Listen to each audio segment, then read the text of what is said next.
Sabi ng iba na we have to accept defeat daw, na hindi daw tayo marunong matalo. I think that the truth is, it's not about just this election anymore. Because I think that the data shows, clearly this election was bought a long, long time ago. And that's something that we will not take sitting down. No? I am not going to have my president be named Ferdinand Marcos again, ever. And I think it's that simple. My siblings are here too. I brought them, my baby sister, my baby brother. And they're young, but like we all know what's right and wrong. And I think it's very, very simple, no, what we have to do. If we're not here to stand up, if we're not here to fight, edi ano po ginagawa natin dito sa Pinas, 'di ba? Mahal natin ang Pilipinas eh.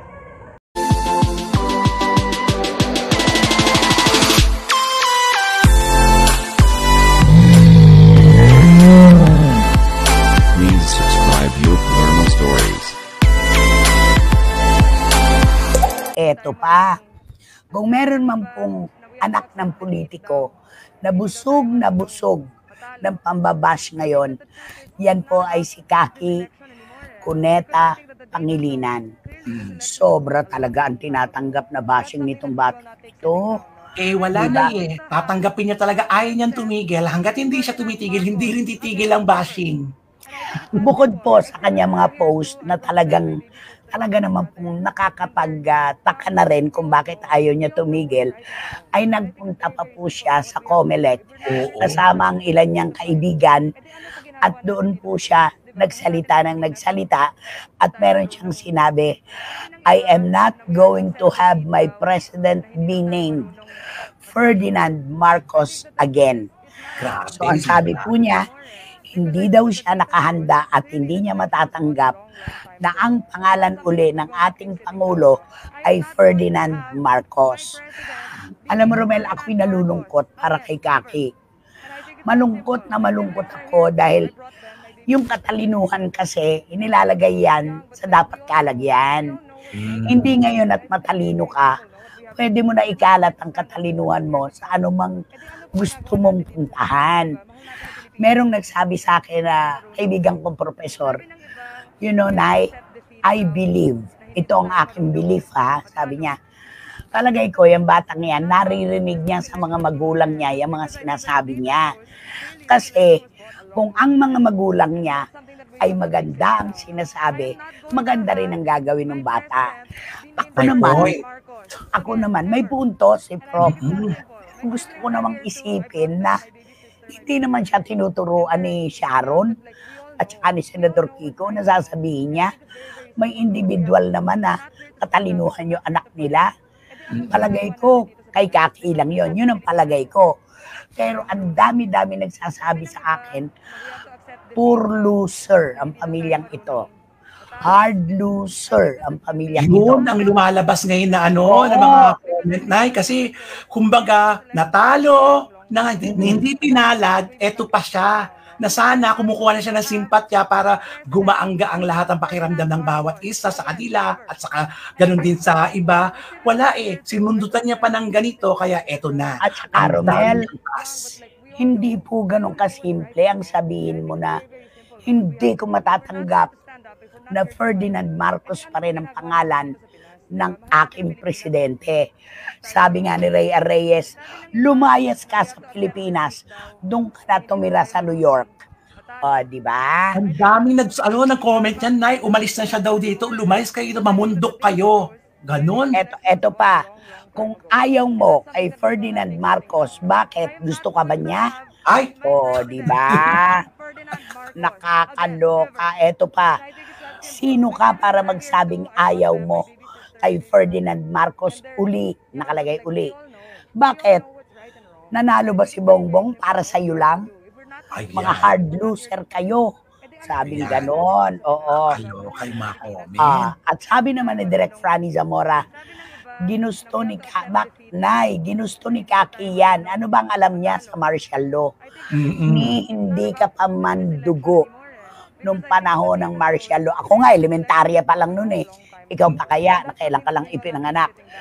Hindi mo nga na-research na mabuti kung ano yung pinagmumulan ng martial law. Bibigyan ka namin ng karapatan na gamitin ang katinuyan mo. Pati ang opinion mo, karapatan mo yan. Pero naman, may mga nadadamay dahil sa ginagawa mo. Oh, Di ba? correct. Nakakalungkot. At saka Nay, nagba-bounce back ito sa kanyang mga magulang, lalong-lalo na Totoo naman kay yan. Sharon Cuneta. Oo, totoo yan. Meron kang nanay na megastar na hanggang kakayanin niya ay nagpapakumbaba na nga kahit masabihan na plastic. Meron kang tatay na hindi lang naman ngayon 2022 ang matatapos ng kanyang pangarap bilang politiko, pero minamantsahan mo ang pangalan. Yun. Bakit ano ba naman? Hindi mo madaling tanggapin na sa boxing, isa lang talaga ang nakatayo at ang isa ay nakadapa? Hindi ba natin po pwedeng tanggapin na sa haba-haba ng prosesyon na ginawa ninyo sa kampanya, talagang kapag sumigaw na ang tao, kapag pinusuan na ng publiko ang gusto nila, wala na tayong magagawa, Kaki. Di ba? At saka Nay, pag nagsasalita itong bata to, kala mo nakaranas ng hirap. Ng hirap. Iba kung saan nanggagaling yung galit niya. Ang Totoo. Eto, napakalinaw nito. Maraming salamat, Tita Kristan. Sabi niya, on Sharon's daughter, aware ba siya na ang lolo ambo niya was mayor all throughout President Ferdinand Marcos presidency? What martial law is she talking about? Mayor Ambo benefited from FM's presidency. Totoo to, Romel. Sa lahat ng mga mayor sa Pilipinas, isa si Mayor Ambo ng Pasay sa mga pinaburan ng rehimeng Marcos. Tama si Tita Kristan dito. Diba? Ayaw mong marinig at ayaw mong tanggapin na Ferdinand Marcos uli ang pangalan ng bagong pangulo ng ating bayan. Correct. Aba naman, pag-aralan mo muna ang nakaraan. Kumustahin mo muna sa mami mo kung sino ang lolo mo at kung ano ang nakuhang benepisyo ng lolo mo sa pangalan ng pangulong ayaw mo. Ganun lang kasimple yon. At idagdag niya pa na naging ninong ng mama niya, si Ferdinand Marcos. Mismo. At eto pa, eto, babasahin ko to ha. Sabi ng kaklase ko, diyan naman ako bilib sa'yo. Sasabihin mo talaga ang gusto mo. You don't care whether Sharon Cuneta gets mad at you.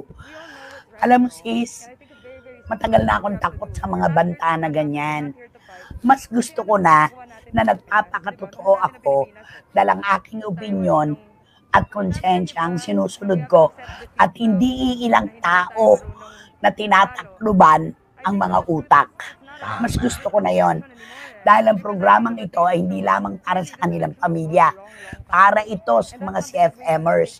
Para ito sa ating mga kababayan na magkapareho din kami ng saloobin. Yun lang yon. Diba? Mayor Ambo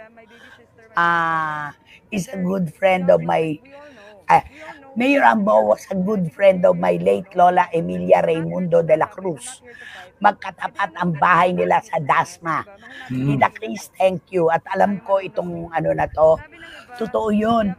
Nagkatanggalan ng mga mayor sa buong bansa. Pero si Kaambo, nasa tabi ng Pangulo. At sino ba si Kaki? Direct na siyang apo ni Kaambo. Dahil ang bunso ni Kaambo ay ang kanyang ina na si Sharon Cuneta. Ining-ining, isip-isip din tayo kapag may time. True. Diba? Ayaw mo pala sa presidente dito. Alam nga naman siya umalis dito. Sino mamumuno sa ating bayan? Eh di yung hindi makatiis, yun ang umalis. Ganun lang yun. Diba? Nakakaloka. Okay. Hindi, nakakalungkot itong batang ito.